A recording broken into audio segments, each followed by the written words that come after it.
Pascal's ലോയുമായി ബന്ധപ്പെട്ട problems solve ചെയ്യുകയാണ് ഈ ക്ലാസ്സിലൂടെ.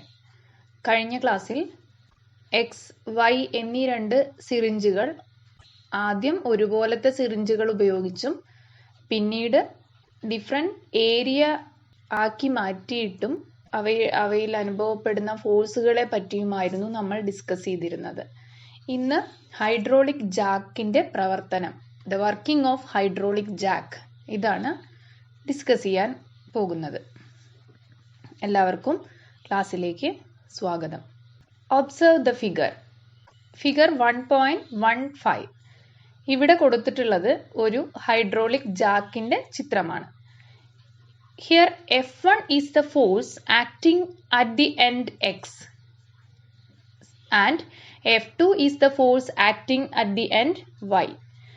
X എന്ന് പറയുന്ന പിസ്റ്റണിൽ കൊടുക്കുന്ന ഫോഴ്സിനെ F1 എന്നും Xന്റെ ഏരിയയെ A1 എന്നും സെക്കൻഡ് പിസ്റ്റണായ Yയുടെ ഏരിയ A2 എന്നും അവിടെ അനുഭവപ്പെടുന്ന ഫോഴ്സിനെ F2 എന്നും എടുത്തിരിക്കുന്നു.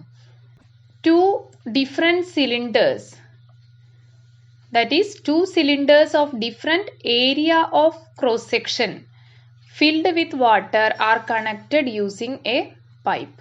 രണ്ട് സിലിണ്ടറുകളാണ് എക്സും വൈയും. ഈ രണ്ട് സിലിണ്ടറുകളെയും തമ്മിൽ കണക്ട് ചെയ്തിട്ടാണ് ഇരിക്കുന്നത്. ഒരു പൈപ്പ് വഴി എക്സിനെയും വൈയിനെയും കണക്ട് ചെയ്തിരിക്കുകയാണ്. ശ്രദ്ധിക്കേണ്ട കാര്യം എന്താണ്? ഇവിടെ ആദ്യത്തെ പിസ്റ്റണിൽ അല്ലെങ്കിൽ ആദ്യത്തെ സിലിണ്ടറിൽ ഉപയോഗിക്കുന്ന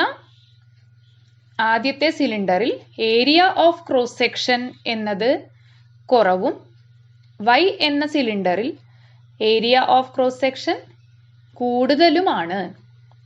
നമുക്കറിയാം, ഇങ്ങനെയുള്ള ഒരു അറേഞ്ച്മെന്റിൽ നമ്മൾ പാസ്കൽസ് ലോ അനുസരിച്ച് ഇവിടെ ഫോഴ്സ് അപ്ലൈ ചെയ്യുമ്പോൾ ഇവിടെ ഒരു പ്രഷർ, ഈ ലിക്വിഡിൽ ഒരു പ്രഷർ അനുഭവപ്പെടും.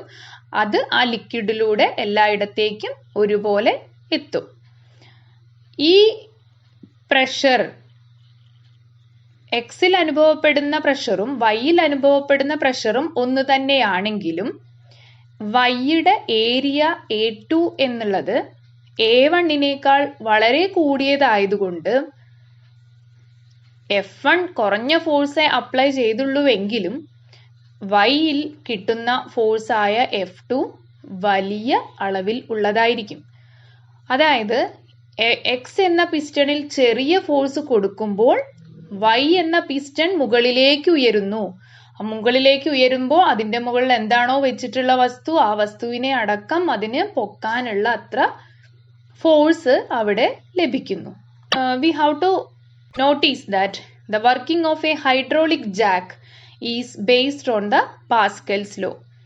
Here, when a force F1 is applied on the piston X, a force F2 will be experienced on the piston Y. Then, according to Pascal's law, pressure applied on the side X will be equal to the pressure experienced on the side Y. Xൽ എത്ര പ്രഷറാണോ ലഭിച്ചത് അത്രയും pressure തന്നെയായിരിക്കും വൈയിലും അനുഭവപ്പെടുന്നത്. So Px is equal to Py. Since P is equal to F by A, we can write P1 is equal to F1 by A1. ഈ X എന്ന് പറയുന്നത് X എന്ന ആദ്യത്തെ പിസ്റ്റണെ ഉദ്ദേശിച്ചാണ്.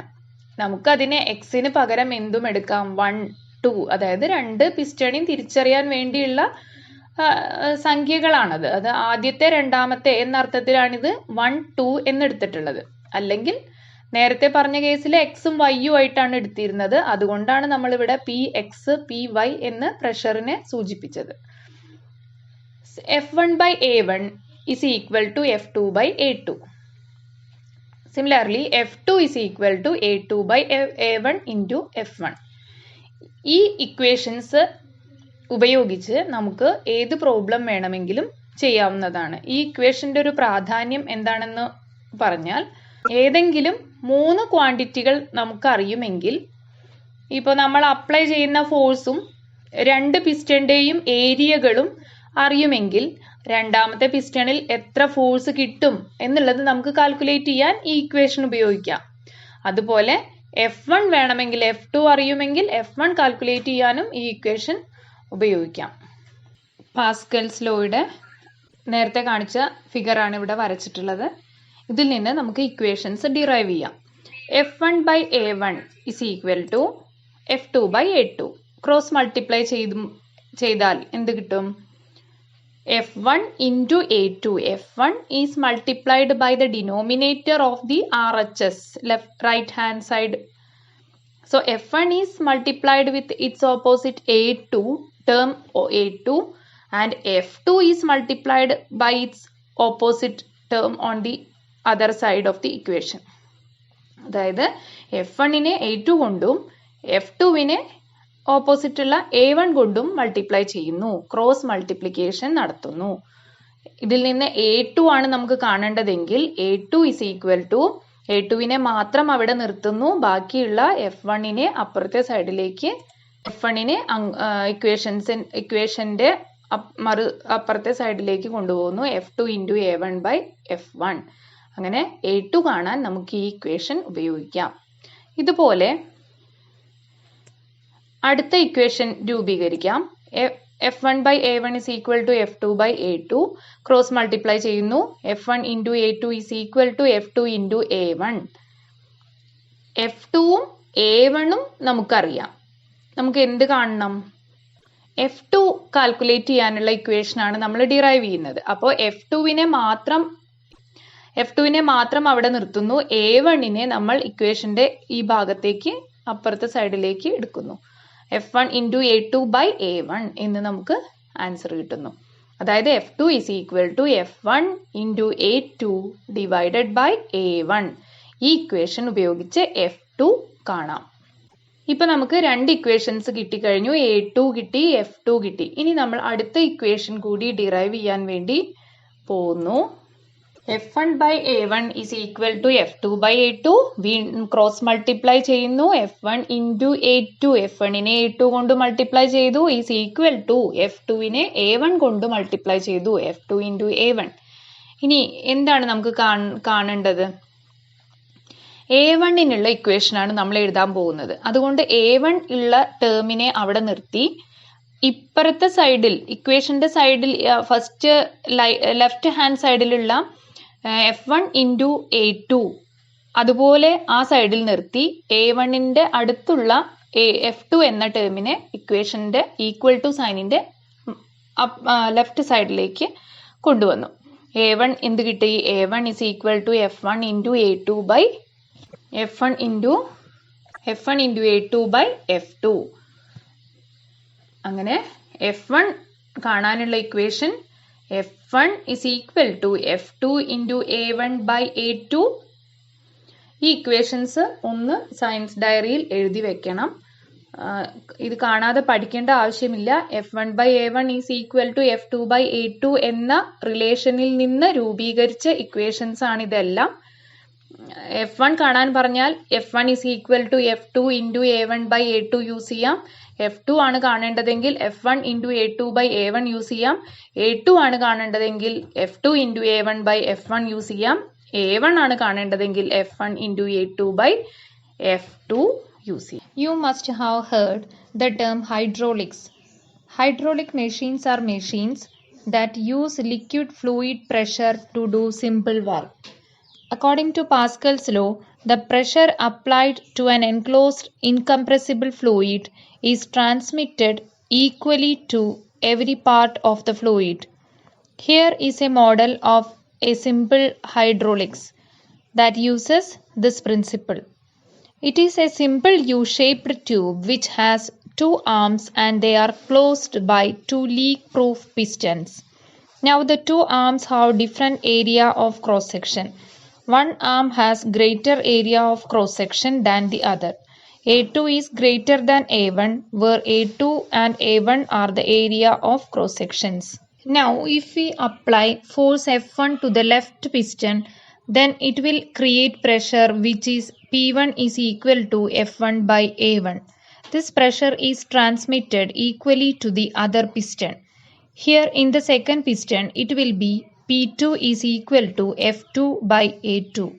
Since by Pascal's law, F1 by A1 is equal to F2 by A2, F2 is equal to F1 by A1 into A2. Thus, if the area of cross section of the second arm is 100 times greater than A1, then we get 100 times greater force at the end at the second arm. ഇനി നമ്മൾ പറഞ്ഞ ഒരു കാര്യം, അതായത് A1 എന്ന് പറയുന്ന piston 100 centimetre താഴ്ത്തിയാൽ, ഒന്നാമത്തെ piston 100 centimetre താഴ്ത്തിയാൽ രണ്ടാമത്തെ പിസ്റ്റൺ 1 സെന്റിമീറ്റർ ഉയരുന്നു എന്ന് പറഞ്ഞത് എങ്ങനെയാണെന്ന് നോക്കാം. അതിന് നമുക്ക് തന്നിട്ടുള്ള നമുക്കറിയാവുന്ന കാര്യം എന്താണ്? Work done at the end 1 എന്ന് പറയുന്നത് work done at the end 2. End 1ൽ കൊടുത്ത വർക്ക് തന്നെ ആയിരിക്കും എൻഡ് 2വിലും കിട്ടുന്നത്. അതായത് വർക്ക് എന്ന് പറഞ്ഞാൽ ഫോഴ്സ് ഇൻറ്റു ഡിസ്പ്ലേസ്മെന്റ് ആണ് എന്ന് നമുക്കറിയാം. അപ്പോൾ എൻഡ് 1ൽ കൊടുത്ത work done at end 1 is equal to work done at end 2. End 1ൽ കൊടുത്ത വർക്കും നമുക്ക് 2വിൽ കിട്ടുന്ന വർക്കും രണ്ടും ഈക്വൽ ആണ്. വർക്ക് എങ്ങനെയാണ് കാണാറുള്ളത്? ഫോഴ്സ് ഇൻറ്റു ഡിസ്പ്ലേസ്മെന്റ് ആണ്. അപ്പൊ work done at the end 1 എങ്ങനെ കാണും? 1ൽ കൊടുത്ത ഫോഴ്സ് F1 ആണ്, അവിടെ D1 ആണ് എന്ന് വിചാരിക്കുക. ഡിസ്പ്ലേസ്മെന്റ്, അതായത് നമ്മൾ അമർത്തും മുകളിൽ ഫോഴ്സ് അപ്ലൈ ചെയ്യുമ്പോൾ D1 ദൂരം താഴ്ന്നു പോയിട്ടുണ്ടെങ്കിൽ, D1 ആണ് അവിടെ താഴ്ന്നത്, പിസ്റ്റൺ താഴ്ന്നിട്ടുള്ള ലെങ്ത് എങ്കിൽ F1 into D1 is equal to F2 into D2. D2 എന്ന് പറഞ്ഞാൽ നമ്മളിവിടെ പിസ്റ്റൺ താഴ്ത്തിയപ്പോൾ അപ്പുറത്തെ സൈഡിലെ പിസ്റ്റൺ കുറച്ച് പൊങ്ങിയിട്ടുണ്ടാവും. ആ പൊങ്ങിയ അളവാണ്, എത്ര ഉയർന്നു, ആ ഉയർന്നതിന്റെ നീളമാണ് D2. അപ്പൊ നമുക്ക് എന്തെഴുതാം? വർക്ക് കാണാൻ ഫോഴ്സിനെ ഈ ഡിസ്പ്ലേസ്മെന്റ് കൊണ്ട് ഗുണിച്ചാൽ മതിയല്ലോ. അപ്പോൾ F1 D1 സിമിലർലി D2 അതൊക്കെ ചിത്രത്തിൽ നമുക്ക് കാണാൻ പറ്റും.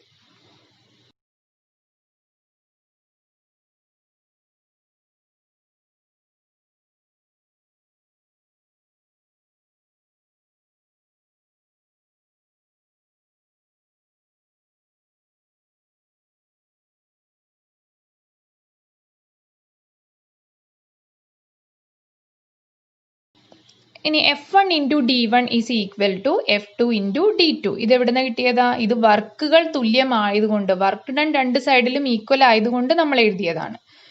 ഇനി നമുക്ക് 100 ന്യൂട്ടൺ ഫോഴ്സ് ആണ് വേണ്ടതെങ്കിൽ, നമ്മൾ F2 is equal to 100 F1 ആണെങ്കിൽ നമുക്ക് എന്തെഴുതാം? F1 into D1 is equal to 100 times F1 ആവൂലോ.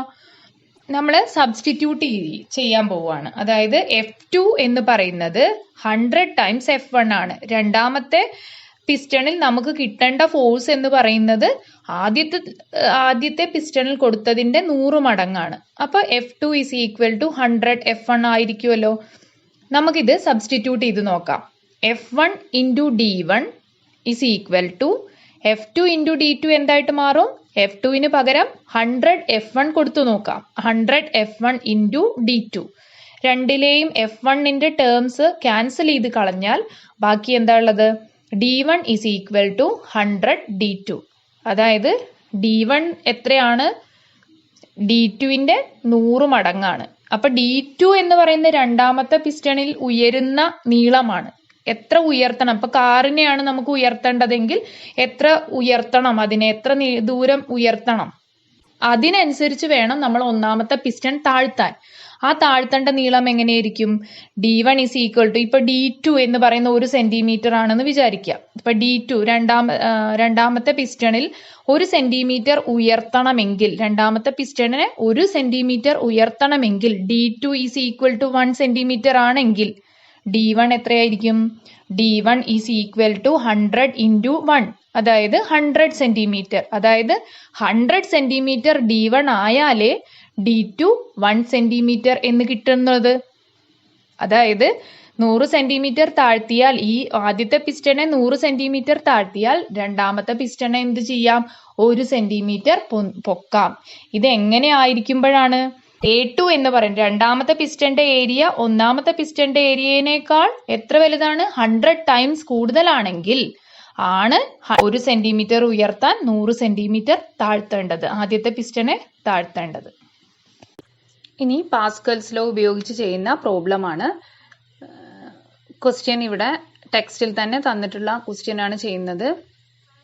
അവിടെ ക്വസ്റ്റ്യനിൽ ചെറിയൊരു മിസ്റ്റേക്ക് ഉണ്ട്. കാൽക്കുലേറ്റ് ദ പ്രഷർ എന്നുള്ളത് അല്ല എഴുതേണ്ടത്, കാൽക്കുലേറ്റ് ദ ഫോഴ്സ് എന്നാക്കി മാറ്റണം. പ്രഷർ എന്നുള്ളതിനെ ഫോഴ്സ് എന്ന് തിരുത്തി എഴുതണം. ഇനി ഗിവൺ ക്വാണ്ടിറ്റീസ് എല്ലാം ആദ്യം റിലേഷൻ എഴുതി. F1/A1 is equal to F2/A2. A1ഉം A2ഉം തന്നിട്ടുണ്ട്. നമുക്ക് എന്ത് കണ്ടുപിടിക്കണം?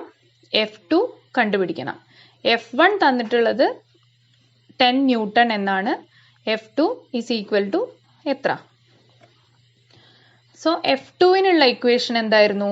F2 is equal to F1 into A2 by A1. So 10 into 0.020096 divided by 0.001256.